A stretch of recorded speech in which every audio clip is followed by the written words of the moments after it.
আপনি টেকনিক জানলে ফুটপাতে মাটিও বিক্রি করতে পারবেন। এটা ব্যবসার থিওরি জানতে হবে এই আর কি।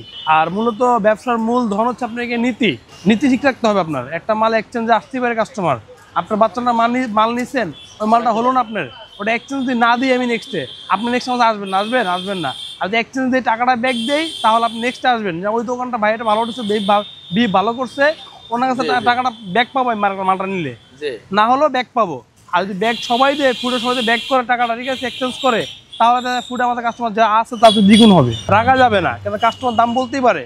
আমি যখন মাল কিনে আনি, আমি 2 টাকা কমানোর জন্য পাইকারি মার্কেটে যাই বলি ভাই আমার 10 টাকা কম দেন, তাই না? তো ওরকম কাস্টমার এটা অধিকার আছে, রাখা যাবে না। রাখলে তো ব্যবসা করা যাবে না, কাস্টমার নষ্ট হয়, তারপর নেক্সটে আসে না।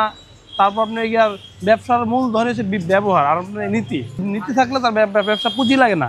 পুঁজি হলো মুখ পুঁজি, আর কিচ্ছু লাগে না ব্যবসায়। আপনি সুন্দর করে কথা না বলতে পারলে ব্যবসা আসার দরকার নেই। ব্যবসা আসতে হলে মূলত আপনার কি লাগবে? মুখের ব্যবহার, কথার ব্যবহার লাগবে, ঠিক আছে? আর কাস্টমারকে যদি আপনি গিয়ে ভালোটা ব্যবহার করতে পারলে কাস্টমার নেক্সট আসবে আপনার কাছে। আপনি এটা মাল নিচ্ছেন, নেওয়ার পরে হচ্ছে না, 2 বছরের মালটা নিচ্ছেন, আপনার বাচ্চার 3 বছর মিস্টেক হয়ে গেছে, তো টাকাটা যদি ব্যাগ দেয় বা সুন্দর করে বলি ভাই এটা হচ্ছে না, অন্যটা মাল চেঞ্জ নেন বা টাকাটা ব্যাগ নেন, তাহলে কাস্টমার চিন্তা করে দোকানে গেলে আমার টাকাটা ব্যাগ দিচ্ছে, তো ওই দোকান যাওয়া উত্তম ভালো। 2 টাকা বেশি রাখলেও ওই দোকান যাওয়া ভালো আমার। এটাই কাস্টমার আসার বারবার রিপ্লে আসার নিয়ম। একটা কাস্টমারকে যদি আপনি ঘটনা হিসেবে সুন্দর করে বোঝানো যায় যে একটা প্রোডাক্ট আমি বিক্রি করবো 150 টাকা, তাহলে যদি আমি 50 টাকা বেশি চাইলে আনাপ, ফুড রেঞ্জে 50 টাকা বেশি আনাপ, ঠিক আছে?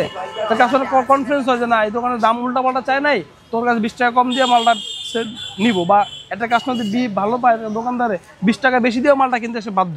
আর যদি কাস্টমার রাজনীতি হয়, ঠিক আছে, দোকান যদি খারাপ বিহেভ করলে কাস্টমার চিন্তা করে কোনটা, যে না আমি দোকানদার 500 বেশি দিয়ে মালটা কিনবো না।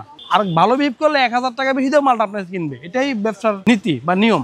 মধ্যবিত্ত শ্রেণীর যারা আছে তারা এখানে বেশি কেনাকাটা করে, কি ম্যাক্সিমাম মহিলা বেশি আসে। মহিলাদের কনভিন্স করা বেশি সহজ। মহিলারা কিন্তু সব মহিলার রাগান্বিত হয় না, অভিজ্ঞতার একটা বিষয় আছে। যেমন আপনি আইসাই কিন্তু মনে করেন, আমি তো যদি সোনার দোকানে যদি সোনা বিক্রি পারবো না আমি, আবার সোনা বিক্রি যে করে সে কিন্তু কাপড় বিক্রি করতে পারবে না।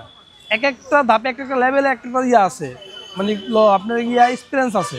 যেন আমি ছোটবেলা থেকে কাপড় লাড়তে বড় হয়েছি, আমার কাছে সব সহজ। একদম নিকৃষ্ট কাস্টমার আমি বিক্রি করতে পারবো ইনশাল্লাহ, আল্লাহর রহমতে আমি বিক্রি করতে পারবো। এটা আমার দীর্ঘ বিশ্বাস, আমার 26 বছরের চাকরি জীবনে বিশ্বাস। যত খারাপ কাস্টমার হোক, শুধু মুখের একটু ভালোবাসা দিয়ে কথা বললে কাস্টমার কিন্তু মাল নিতে বাধ্য। আমি বাংলাদেশে এমন কোনো মার্কেট নাই না চিনি, পাইকারি মার্কেট আমি সব চিনি। তো আমার আমি চাকরি করতাম শাহালি মার্কেট 1 নাম্বার, ছোটবেলা থেকে আমি চাকরি করছি।